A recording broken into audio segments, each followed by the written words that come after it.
Greetings everyone and welcome to Sea Trials. Today we're going to be dealing with a very special ship. It is the Oktyabrskaya Revolutsiya. Now this is part of the Pool line of dreadnoughts that the Russian Navy had available to it. This specific ship originally was known as the Gangut. Alright? She is a 12-gun monstrosity. Think the Nikolai, but slightly better. And I do mean slightly better. But she is also one tier higher, where the Nikolai is a 4 and is just a dominant force in that tier. Now, the Oktyabrskaya Revolutsiya is probably one of the most iconic ships of the Russian Navy. It has a very long and rich history. Now, if you're wondering why you're constantly hearing a different voice than mine pronounce this ship's name, it's because, for lack of better words, I cannot pronounce this ship. When I try, my American tongue basically goes retarded, completely damning my Russian heritage to all hell and back, and I just cannot pronounce this ship's name. So for that, I'd like to thank the people over at Wargaming for the Armada 2.0 video, where I sampled this from. Oktyabrskaya Revolutsiya. Alright, I figured it'd do a lot better to honor the ship by having it pronounced correctly than me bastardizing the hell out of the name. Alright, with that said, the Oktyabrskaya Revolutsiya. I'm having way too much fun with that, ladies and gentlemen. This ship has some pretty interesting and cool features. Obviously, the first one we need to talk about is the 12 guns that it has. Yes, 12 guns. That makes it stronger than most other ships in its tier. But you'll notice that they're only 305 millimeters. So if you look at the tech tree, almost everything else in its tier has better guns in terms of greater size. All right, you go to the Congo here, it's like 356 if I remember correctly. Yeah, 356. It's got a dispersion of 223, which is worse than the Oktyabrskaya Revolutsiya. But it also has a huge range difference on this. All right. With this mod, you can easily get well over 21, where you can't get that with the Oktyabrskaya Revolutsiya. Oh, wow, I'm having way too much fun with that. All right, but the dispersion basically turns the Congo into a giant shotgun for all intents and purposes. But when it hits, oh boy, does it hit. But again, the Oktyabrskaya Revolutsiya has more guns. So once it gets within range, it will basically outvalue you it. Now, if you also look at the Congo, it's got a 25% HE fire chance, which is inferior to the Russian Oktyabrskaya Revolutsiya. All right, so right there, that kind of gives an advantage, which is going to be one of the things we're going to talk about here. All right, so let's go to the next faction here. We got the United States, also rocking 356s in the New York, but with less range than the Oktyabrskaya Revolutsiya. Now, with the aiming mod that you can get here, the fire control mod, it does actually counteract that. So, yes, the New York will outrange you, but if memory serves, you're pretty much a lot better than the New York. And in practice and play, I've been shitting on New Yorks left and right, so I'm not overly worried about a New York. Or the Texas either, which is basically an AA version of the New York, so... Alright, so let's get to some of the other nations we have here. We've got Germany, because yes, Germany has battleships. Good to remember. And we've got the Koenig. Alright, so the Koenig is also rocking the 305, so very similar. However, range-wise, the Oktyabrskaya Revolutsiya beats it, and in terms of HE chance, it also beats it as well. So, yes, kind of puts this ship to shame. Even though this ship is running 10 guns, the Russian Oktyabrskaya Revolutsiya beats it quite significantly. Alright, so moving on to the last nation we have to talk about is the British. Yes, the newcomers to the battleship game. And we're talking about the Iron Duke. And I've spent quite a bit of time in the Iron Duke, and I know exactly what it can and can't do. And I will tell you right now, those 343s are no joke. You also notice the dispersion is at a 213, which makes it pretty decent. And of course, you've got the HE shell fire chance, which is 40, which makes it kind of superior.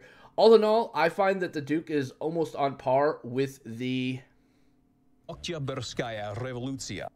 in terms of combat effectiveness. And when you look at the max ranging you can get with this, it's pretty much very similar. The only thing that the Oktyabrskaya Revolutsiya.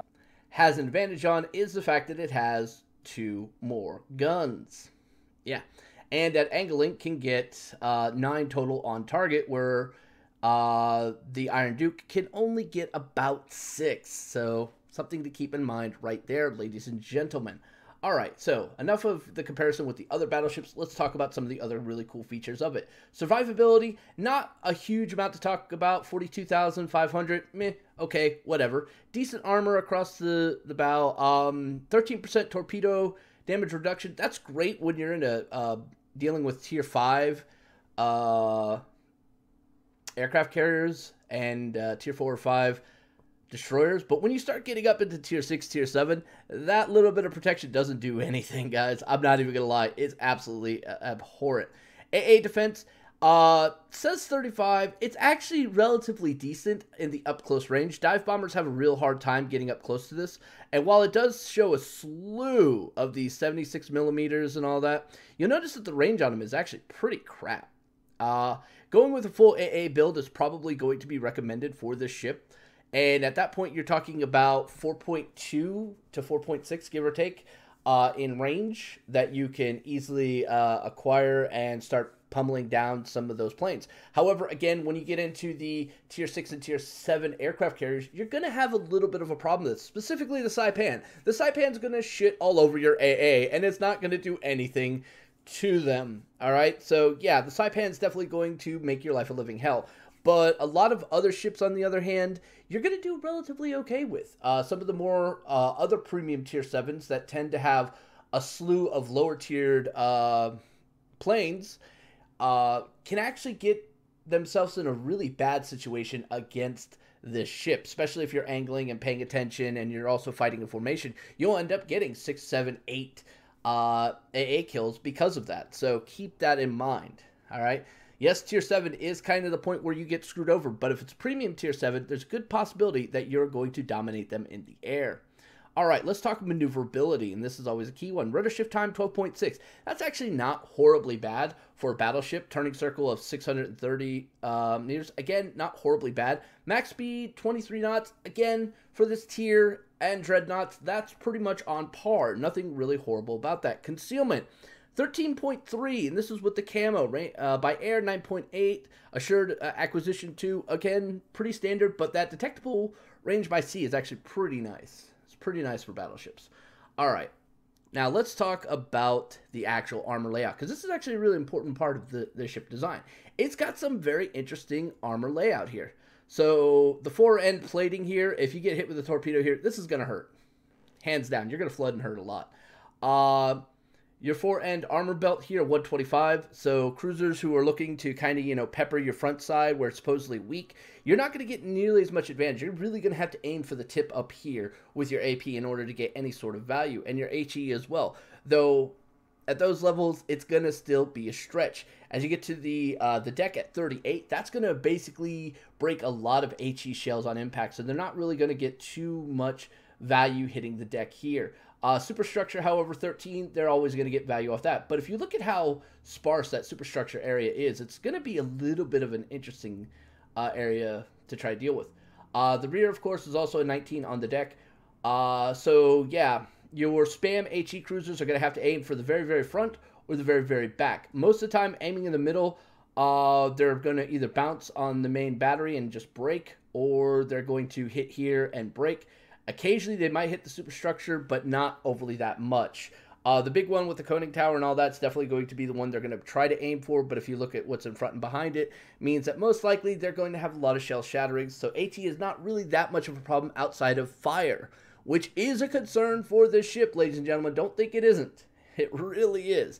All right, so let's talk about some of the more traditional armor plating here on the armor belt itself. As you can see, the upper belt is 125. Again, this will kind of screw with any cruiser trying to do AP right on the top here to, get some extra damage up close and personal. That armor belt's definitely going to prevent it. And, of course, you got 225 on the lower belt. Now, 225 ain't going to do shit against any battleship out there. So angling is really important. All right, if you can hold about a 20 to 45 degree angle, give or take, to your enemy battleship, you're effectively doubling your armor. So figure 450, give or take, which will actually cause some issues against a lot of battleships out there, unless they're within like 10 kilometers. At that point, the angling is going to help somewhat, but not nearly enough. All right, not nearly enough. All right, so we've talked about the armor and the placements and everything of that nature, but you know what? You know what we really want to see? We want to see this ship in action, so let's get to it, ladies and gentlemen. All right, so here we are, and we've got our... Oktyabrskaya, Revolutsiya. All right, look at that camo. That camo is so beautiful. All right, this is a Tier 7 match, ladies and gentlemen, so this is kind of a rough spot for us, and we know it's a rough spot because, well... we are Tier 5 and a Tier 7. Most likely, we're not going to get any value off our AP, and we kind of know this. Yes, we could possibly hit cruisers with it, but again, the slow shell speed and the speed of the cruisers at this tier makes that very, very, very difficult. So our base plan here is we're going to rain HE, and we're going to try to use that 33% fire chance to our advantage. Base principle idea. All right, so we know going up the middle, bad. We know going down DD Death Row, bad. So we're just going to pull it all the way off to the side, catch any ships we possibly can using our 16.8 kilometer range, and just kind of rain death on things. I don't expect us to really be hitting much of cruisers or DDs just because of the reload time, the spread, and also distance. Trying to hit a DD with the ship is kind of problematic. But lo and behold, here's a Farragut, and I'm like, you know, I gotta apply fire to it. I got to. You have to put damage on it. It suppresses it, causes it to turn, and we lining up, and we notice he's coming to us slow because he's going for his the smoke, and he wants to get in there. And we launch a salvo, and we kind of walk it across the back in case he starts going backwards. But then I notice his engine is gone. And look at that. We just nuke him for 19 damage. It says 20 there, but on screen it said 19. I was like, wait a minute. How the hell did that happen? And we get the kill, ladies and gentlemen. That's always a good feeling. All right. So I'm constantly watching these planes. The carriers are Tier 7. So it is somewhat of a concern. I'm always keeping an eye where they are. And we're keeping our eyes facing directly to our starboard side because this is where we're going to start seeing some ships pop up. And if we could get, you know, a couple salvos on them, maybe get a fire on them, that really helps out the team, right? Also, little side note here, you'll notice that our repair party actually has a number on it. That's because these are limited uses. They also have a much shorter cooldown, which is kind of a good thing, and you can actually, you know, use that to your advantage. But this is also considered to be somewhat of a downside of the ship, so how you do your skills is going to matter quite a bit. Alright, so we see a Scharnhorst coming in. He is right outside of our range. We know this. It's going to be kind of difficult to get anything to it, but he's able to launch a salvo at us. Gets a couple hits on us. Our angling did help somewhat, but not significantly. We take almost 3,000 damage, and I'm like, nah, we ain't having that. So I launch a full salvo of HE at him, and it's just gonna fly. It's gonna fly. You know what? Let's see how it's going to fly. So he hit us for about 3K. We hit him for not much, but we got a fire on him, which is going to add up. And add up it does. So in the long run, we ended up winning in that engagement. Significantly. Alright. So again, we're coming around, getting ready to lay support. We know that we're an inferior battleship in this matchup, so we have to play it very, very smart. We have to be very supportive of everything else. Wherever somebody's firing at, we are adding our fire to it, just to make the team a little bit more effective. And I see this KGV over here. And I'm like, you know, he's kind of behind mountains. Can I blooper this? I think I can. I see the Pensacola, but again, I don't think I have really much of a chance on hitting it. So we send out this little test salvo to see how well this ship can blooper. This was literally our second game with the ship. And we blooped right over that island quite nicely and got a hit. And sit here looking at the Pensacola, we might have to actually take shots at it, but he is pretty much well and done. Yes, that Nelson just had a field day with him. All right, the KGV is coming back in. I'm looking at the mini-map, looking at his angle, and he's like dead on to me, so we're just going to try to walk these down the center of his hull. That's kind of the plan here, and he turned out at the last second, but that actually worked out pretty good for us. We ended up having 7 of 12 hit. 6 actually caused an impact there, including a fire. And as you can see, the fire is ticking away. Now, the ship may not be overly that great in terms of dealing with these tier 7s with AP, but when it comes to HE, it's doing pretty good. And of course, you know, British battleships, the more you set them on fire, the more you basically deal damage to them. KGV is no different. And boom, another fire. So we're just going to keep cooking the KGV. Not even going to lie, guys. Half the damage in this game came from fires.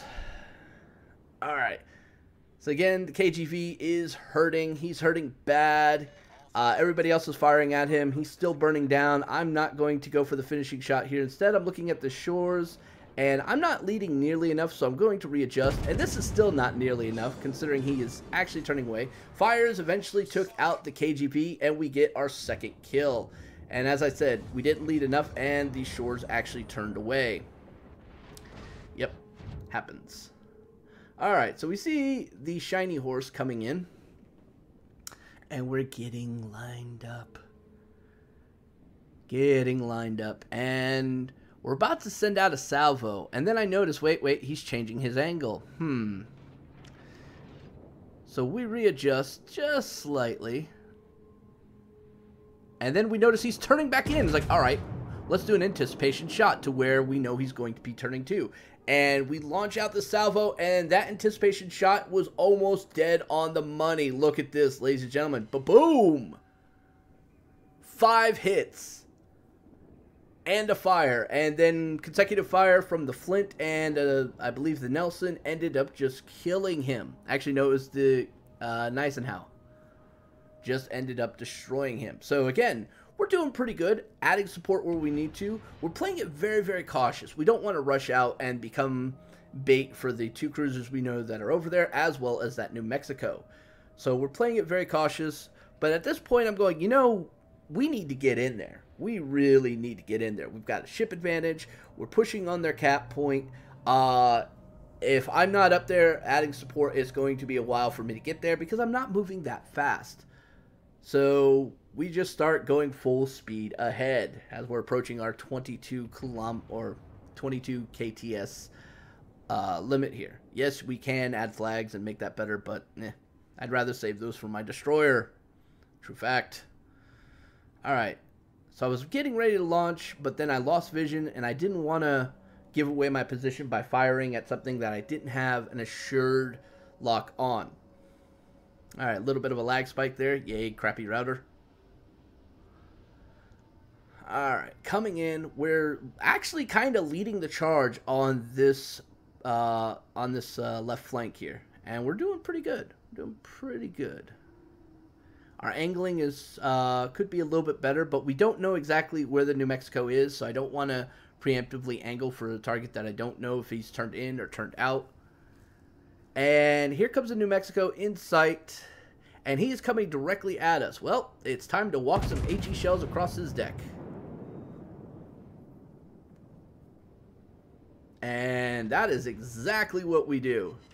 That is a monster alpha strike of 7,425 plus 2 fires going. That is phenomenal, ladies and gentlemen. And those fires are burning quite a bit. His repair must be down, and that's a good thing for us.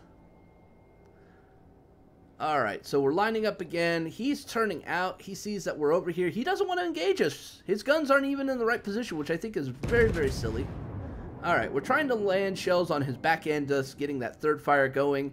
And we land on the back end, cause almost 3,000 damage, but no fire. And he puts out those fires. Yay.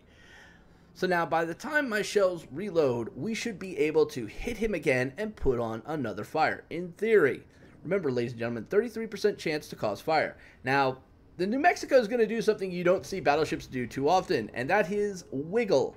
And ironically enough, this is actually going to work out pretty good for him. Alright, so we walk some shells across. Boom. Boom, boom, boom, boom. That was a pretty decent salvo there. Almost 6,000 in total damage. Actually, over 6,000 in total damage. But no fire. That kind of made me sad. But again, we're chasing this New Mexico, trying to get our third kill here. And we're at 62,000. Again, pretty decent considering this is a tier 7 match.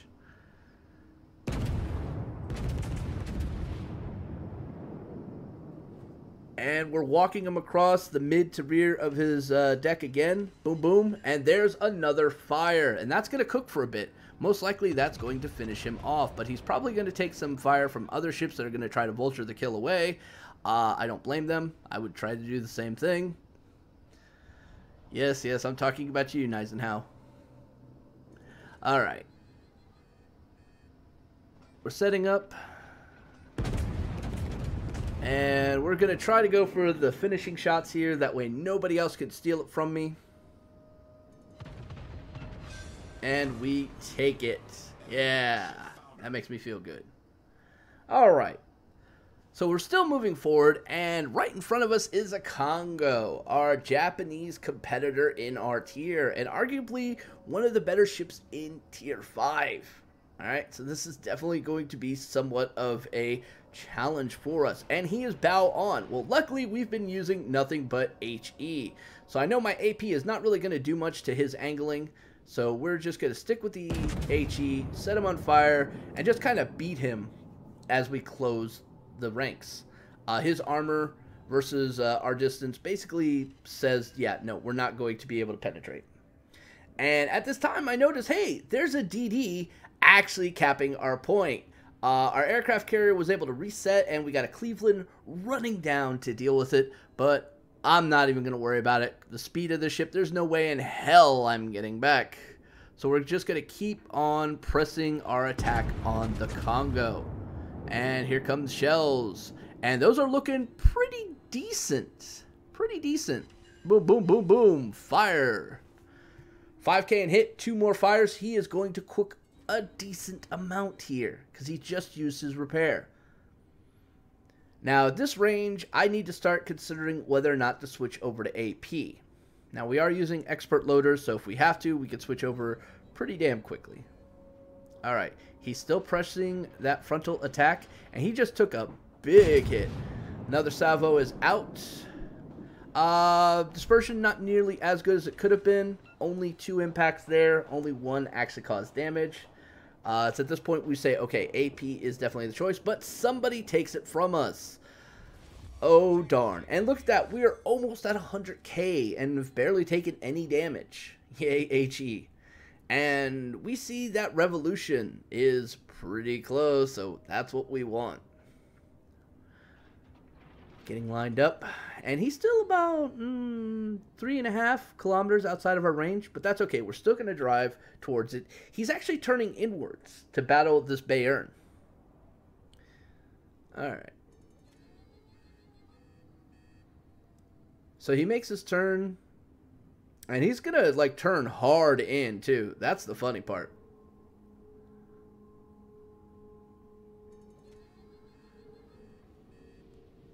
Alright, as we're closing the distance here, he takes out... Oh no, the Kaga actually got the kill on the Bayern there, which makes him feel a little bit more emboldened. So he turns completely inwards, and we're lining up perfectly for this.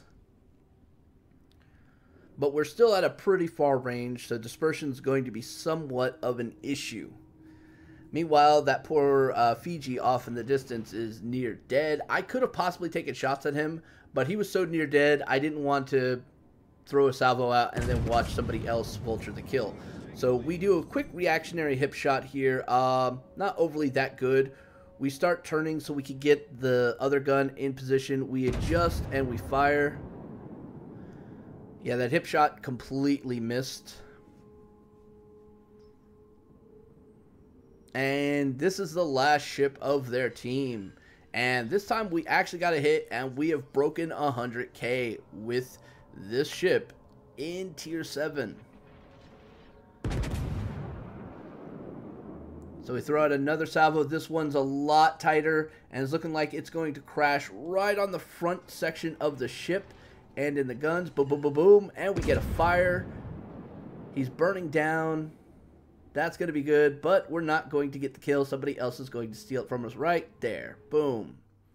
So yeah, that was the ship. That was a great match too. That was a really great match. Over 100k damage in a tier 7. And we were considered to be the weaker ship. So guys, seriously, if you haven't picked one of these up, that's fine. You don't have to spend money for this ship. I want to reiterate that. You don't have to spend money for this ship. There is actually a quest chain that you could go and do to get not only the ship, but this camo. All right? It is kind of time intensive, but if you've done any of the campaigns in previous, this should be easy peasy for you. So guys, check it out. It's a lot of fun. Anyway, guys, if you like these videos, please like, subscribe. Until next time, stay safe, fair seas, and I'll see you out there. Peace.